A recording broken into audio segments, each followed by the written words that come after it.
नमस्कार मित्रों, डॉक्टर संजीव भानावत के चैनल में आप सभी का हार्दिक स्वागत, अभिनंदन।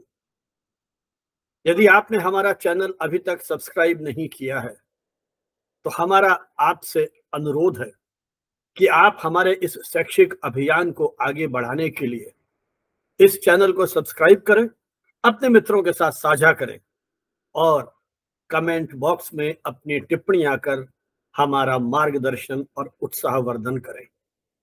आज हम बात करने जा रहे हैं येलो जर्नलिज्म या पीत पत्रकारिता की। येलो जर्नलिज्म या पीत पत्रकारिता आज के दौर में भी किसी न किसी रूप में प्रचलित है, लेकिन आपके मन में एक जिज्ञासा जरूर होगी कि यह पीत पत्रकारिता क्यों कही जाती है। इसे red journalism, blue journalism, pink journalism या और किसी नाम से क्यों नहीं संबोधित किया जाता है। इसके पीछे एक प्रसंग है, एक संदर्भ है, इसलिए इसे पीत पत्रकारिता कहा जाता है। इसकी शुरुआत हम न्यूयॉर्क शहर से मानते हैं, 19वीं सदी के लगभग अंतिम चरण में। उस समय दो ग्रुप थे, समाचार पत्रों के बड़े ग्रुप थे, पुलित्जर और हर्स्ट। पुलित्जर जिन्होंने एक अखबार की शुरुआत की थी, सेंट लुइस पोस्ट डिस्पैच, और इसे उन्होंने दैनिक रूप से प्रकाशित करना भी शुरू किया। इस समाचार पत्र में पुलित्जर रोचक और इलुस्ट्रेटिव खबरें बहुत अधिक छापते थे। अपराध कहानियां भी उसमें बहुतायत से छपती थी। जैसे कुछ शीर्षक थे, वॉज ही ए सुसाइड, क्या उसने आत्महत्या की थी, स्क्रीमिंग फॉर मर्सी, दया के लिए चिल्लाना। इस तरह के शीर्षकों से अब उस दौर के पाठकों में एक जिज्ञासा का भाव वो क्रिएट करते थे। अखबार चल निकला और उसी बीच पुलित्जर ने 1883 में न्यूयॉर्क वर्ल्ड खरीद लिया। न्यूयॉर्क वर्ल्ड खरीदने के बाद एक आर्टिस्ट थे, रिचर्ड एफ आउटकॉल्ट। आउटकॉल्ट ने एक येलो किड बनाया और कॉमिक स्ट्रिप्स के माध्यम से न्यूयॉर्क वर्ल्ड ने एक श्रृंखला छापनी शुरू की। तो इस येलो किड को सृजित करने का श्रेय आउटकॉल्ट को है और यह कॉमिक स्ट्रिप बहुत अधिक लोकप्रिय उस समय न्यूयॉर्क वर्ल्ड के पाठकों में होने लगी। वस्तुतः यह येलो किड सिंबलाइज करता था येलो जर्नलिज्म को। येलो जर्नलिज्म का सीधा सीधा सा अर्थ था कि बड़े बड़े अक्षरों में डरावनी सुर्खियां प्रकाशित की जाएं, भ्रामक सुर्खियां प्रकाशित की जाएं, भ्रामक हेडलाइंस लगाई जाएं, छोटी छोटी खबरों को सनसनीखेज बनाकर छापा जाए, सेंसेशनलाइज किया जाए, नकली साक्षात्कार लिए जाएं, छद्म विज्ञापन प्रकाशित किए जाएं, कॉमिक्स के नाम पर सतही लेखों का प्रकाशन किया जाए। वस्तुतः वह दौर था अतिरंजित हेडलाइंस का, वह दौर था असत्यापित दावों का, वह दौर था पक्षपातपूर्ण एजेंडा को संचालित करने का, वो दौर था कथित अपराध और घोटाले की खबरों के प्रकाशन का, और वो पत्रकारिता उस दौर में लोकप्रिय होने लगी। एक प्रकार से ये जो येलो स्ट्रिप्स, येलो कॉमिक्स और येलो किड, ये सिंबलाइज करने लगे येलो जर्नलिज्म को। इसी बीच एक और समाचार पत्र समूह प्रतिस्पर्धा में आता है और वो था विलियम रैंडोल्फ हर्स्ट, जिन्होंने 1895 में न्यूयॉर्क जर्नल को खरीद लिया। एक तरफ न्यूयॉर्क वर्ल्ड जोसेफ पुलित्जर का, दूसरी ओर New York world William Randolph Hearst का, और इन दोनों ने एक दूसरे की प्रतिस्पर्धा में येलो जर्नलिज्म को एक प्रकार से पॉपुलराइज करने का, लोकप्रिय बनाने का प्रयास किया।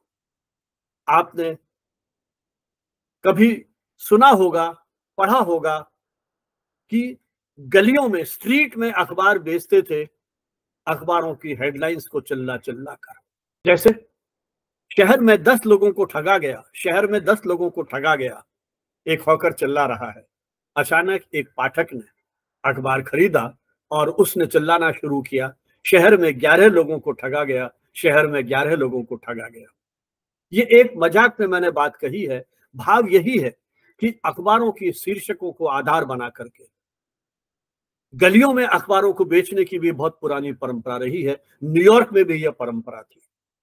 तो इस प्रकार से अतिरंजित दावों और सुर्खियों के आधार पर अखबारों को बेचने की एक प्रवृत्ति जो है वो उस दौर में शुरू होती है। तो न्यूयॉर्क वर्ल्ड और न्यूयॉर्क जर्नल अज्ञात स्रोतों पर आधारित बोल्ड लेआउट के आधार पर उन खबरों को छापने लगे। इसी बीच 1898 में स्पेनिश अमेरिकन युद्ध शुरू होता है। वस्तुतः क्यूबा स्पेनिश की एक कॉलोनी थी, उपनिवेश था, और इन अखबारों ने स्पेन के अत्याचारों के अतिरंजित खबरों को प्रकाशित करना शुरू किया। एक प्रकार से यह युद्ध पहला प्रेस संचालित युद्ध माना जाता है, या पहली मीडिया वॉर आप इसको कह सकते हैं। जब हवाना बंदरगाह पर अमेरिका का एक युद्धपोत डूब गया, उस समय इन अखबारों ने ऐसी खबरें छापनी शुरू की कि जनता कहीं ना कहीं अमेरिकन प्रशासन को इस बात के लिए बाध्य करने लगी, या इस तरह का एक माहौल बन गया कि क्यों नहीं हम इस युद्ध के अंदर कूद जाएं। और इस युद्ध में अमेरिका का प्रवेश होता है और आगे चलकर एक वैश्विक शक्ति के रूप में भी अमेरिका उभरता है। तो अमेरिका को इस युद्ध में इन्वॉल्व करने का बहुत कुछ श्रेय हम उस समय के अखबारों को, विशेषकर न्यूयॉर्क वर्ल्ड और न्यूयॉर्क जर्नल को दे सकते हैं। हालांकि कुछ विद्वानों की मान्यता है कि इन अखबारों का प्रसार न्यूयॉर्क तक सीमित था, इसलिए कोई प्रशासनिक माहौल बनाने के लिए या सरकार को बाध्य करने के लिए इन अखबारों की कोई विशिष्ट भूमिका नहीं रही। दोनों ही अखबारों के मालिक उस समय डेमोक्रेट थे, डेमोक्रेट पार्टी के समर्थक थे। लेकिन कुछ विद्वानों का यह मानना है कि यह पहली मीडिया वॉर थी जिसने अमेरिका को इस युद्ध में इन्वॉल्व करने के लिए एक तरह से बाध्य किया।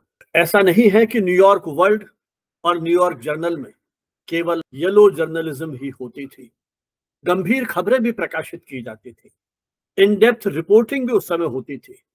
लेकिन कुछ आलोचकों ने ये जो पीत पत्रकारिता केंद्रित या येलो किट, क्योंकि कालांतर में हर्स्ट ने आउटकोल्ड को अपने यहाँ पर ले लिया, अधिक पैसा और बेहतर सुविधाएं दे करके उन्होंने उस आर्टिस्ट को अपने यहाँ पर नौकरी दे दी। उस स्थिति में पुलिसर ने फिर दूसरे आर्टिस्ट को लेकर के इस तरह का एक दौर जो है वो शुरू किया गया। तो ये पारस्परिक प्रतिद्वंद्विता जो है वो चलने लगी। उधर सेंट लुइस को वो 2 सेंट का अखबार था। जब पुलिसर ने न्यूयॉर्क जर्नल की जो प्रसार संख्या तेजी से बढ़ने लगी और करीब 1.5 लाख तक पहुंच गई, उस समय उन्होंने, क्योंकि सेंट लुइस जो पोस्ट था, उनका अखबार जो था सेंट लुइस पोस्ट डिस्पैच, वो 4 से लेकर के 12 पृष्ठों में प्रकाशित होता था, जबकि उस दौर के किसी अखबार में इस तरह के संसाधन नहीं थे कि वो 12 पेज तक का अखबार छाप सके, वो 4 पेज तक ही सिमटे रहे। तो ऐसी स्थिति में जब 2 सेंट का जो उसका कीमत थी, अखबार का मूल्य था, उसको 1 सेंट कर दिया, तो एक प्रकार से प्राइस वॉर शुरू हो गया था। हमने भी हमारे देश की पत्रकारिता के इतिहास में, जहां 30s में statesman versus times of India में यह संघर्ष चला, वहीं पिछले 1.5-2 दशकों में देश के कुछ प्रमुख समाचार पत्र समूहों के बीच भी यह प्राइस वॉर चला और इन्विटेशन प्राइस के नाम पर अखबारों की कीमतों को कम करके दूसरे अखबारों की जो प्रभुसत्ता है, प्रभुत्व है, उसको चुनौती देने की कोशिश की गई, उपहार बांटे गए। तो एक प्रकार से लगभग 1.5 सदी पहले जो परंपराएं थी, वो परंपराएं आज भी किसी न किसी रूप से अपने बदले हुए परिवेश में आज भी जारी है। ऐसा मैं आपसे कह रहा था कि गंभीर खबरें भी छपती थी। पुलिसर वे समाचार पत्रों को एक पब्लिक इंस्टीट्यूशन या सार्वजनिक संस्थान मानते थे और उनकी यह स्पष्ट मान्यता थी कि समाचार पत्र समाज की बेहतरी के लिए कार्य करते हैं। लेकिन अपने उस दौर में उन्होंने एक तरह से हर्स्ट और पुलित्जर को हम पीत पत्रकारिता का प्रवर्तक कह सकते हैं। हर्स्ट ने इसके पहले सैन फ्रांसिस्को एग्जामिनर नाम से एक समाचार पत्र, जो उसके पिताजी ने, यह अखबार लगभग डूब रहा था, तो उसके पिताजी जो एक खदान मालिक थे, उन्होंने इस अखबार को खरीद लिया अपनी राजनीतिक महत्वाकांक्षाओं को पूरा करने के लिए। हर्स्ट को यह अखबार अपने पिताजी से मिलता है। हर्स्ट ने इस अखबार में भी सैन फ्रांसिस्को एग्जामिनर, इसमें उन्होंने मुख्य पृष्ठ पर लगभग 1/3 खबरें व्यभिचार और 19वीं सदी के जो नग्नता के मानदंड थे उन पर आधारित खबरों का प्रकाशन शुरू किया। उनके शीर्षक देखिए, हंग्री फैंटिक फ्लेम्स, भूखी उन्मत्त लपटें। तो जो इस तरह की खबरें थी वो इनकी हेडलाइंस बनती थी और प्रथम पृष्ठ पर प्रकाशित होती थी। और इसी कारण जब न्यूयॉर्क जर्नल को भी न्यूयॉर्क वर्ल्ड की तर्ज पर हर्स्ट ने निकालना शुरू किया तो उनकी भी प्रसार संख्या तेजी से बढ़ती चली गई और हर्स्ट ने पुलित्जर के कर्मचारियों को अधिक वेतन देकर के अपने यहाँ पर नियुक्त करने की एक दौड़ भी शुरू की। कालांतर में पत्रकारिता के हमारे देश के दौर में भी हम इस तरह की प्रवृत्ति को देख सकते हैं। येलो किड की अवधारणा के पहले भी पीत पत्रकारिता शब्द प्रचलन में था, ऐसा आलोचकों का मानना है। जिस तरह से पत्रकारिता की पहली कक्षा में हम पढ़ाते हैं कि खबर का इंट्रो बेहतरीन होना चाहिए, पहला वाक्य पढ़ते ही पाठक उस खबर को पूरा पढ़ने के लिए लालायित हो जाए, लेकिन यदि वो खबर औसत दर्जे की हुई तो पाठक की रुचि खत्म हो जाएगी। इसलिए इंट्रो प्रभावी होना चाहिए, सारगर्भित होना चाहिए। यह स्थिति शीर्षक के साथ है कि जो शीर्षक है वो भी अच्छा होना चाहिए, रोचक होना चाहिए, सटीक होना चाहिए, उत्सुकता जगाने वाला होना चाहिए। उस दौर में इन समाचार पत्रों ने जनता के उस जुनून को बनाने के लिए इसी तरह के शीर्षक लगाने शुरू किया। हम ये कह सकते हैं कि पत्रकारिता बेजुबान लोगों की आवाज है, वंचितों की आवाज है। ये एक पब्लिक वॉचडॉग है, एक प्रहरी के समान है, सामाजिक प्रहरी के समान है, जो लोकतंत्र को जीवंत बनाने के लिए, एक विचार विमर्श की परंपरा को शुरू करने के लिए पारदर्शिता और जवाबदेही के साथ अपने कर्तव्यों का पालन करती है। पत्रकारिता के साथ स्वनियमन की बात की जाती है, वो पक्षपात रहित होनी चाहिए। हमने देखा पिछले वर्षों में किस तरह से टीआरपी का युद्ध चलता है। अपनी प्रसार संख्या को बढ़ाने के लिए अखबार किस तरह के हथकंडे अपनाते हैं, टेलीविजन अपनी रेटिंग को बढ़ाने के लिए किस तरह के हथकंडे अपनाते हैं। इन सारी घटनाओं के हम साक्षी हैं। आज के दौर में यह भी आरोप लगाया जाता है कि समाचार पत्रों में समाचार प्रकाशित करने के लिए भी पैसा देना पड़ता है, तो समाचार प्रकाशित नहीं करने के लिए भी पैसा देना पड़ता है। तो ये जो जिस तरह की प्रवृत्तियां हैं, जो आरोप प्रत्यारोप लगाए जाते हैं, वस्तुतः यह सब पीत पत्रकारिता के उदाहरण है। इसी पीत पत्रकारिता के कारण इंग्लैंड में डायना की मृत्यु होती है।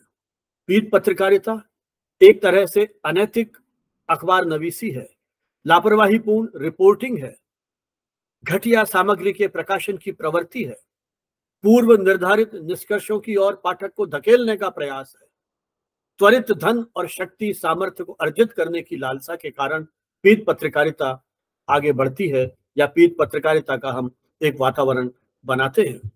ऑनलाइन पत्रकारिता में आज जिस तरह से क्लिक बैट का प्रयोग होने लगा है, वस्तुतः यह भी पीत पत्रकारिता का या ऑनलाइन जर्नलिज्म का आधुनिक संस्करण है, जिस पर विस्तार से हम किसी अन्य वीडियो में बात करेंगे। इंग्लैंड में टैब्लॉइड जर्नलिज्म की बात की जाती है। टैब्लॉइड जर्नलिज्म भी पीत पत्रकारिता का ही एक स्वरूप है। तो इस प्रकार पीत पत्रकारिता का मुख्य उद्देश्य पाठकों की या ग्राहकों की संख्या बढ़ाना, अखबार की बिक्री को बढ़ाना, भले ही इसके लिए खबरों को गलत तरीके से प्रस्तुत करने के लिए प्रवृत्त क्यों न होना पड़े। पीत पत्रकारिता का मुख्य उद्देश्य मुनाफा कमाना है।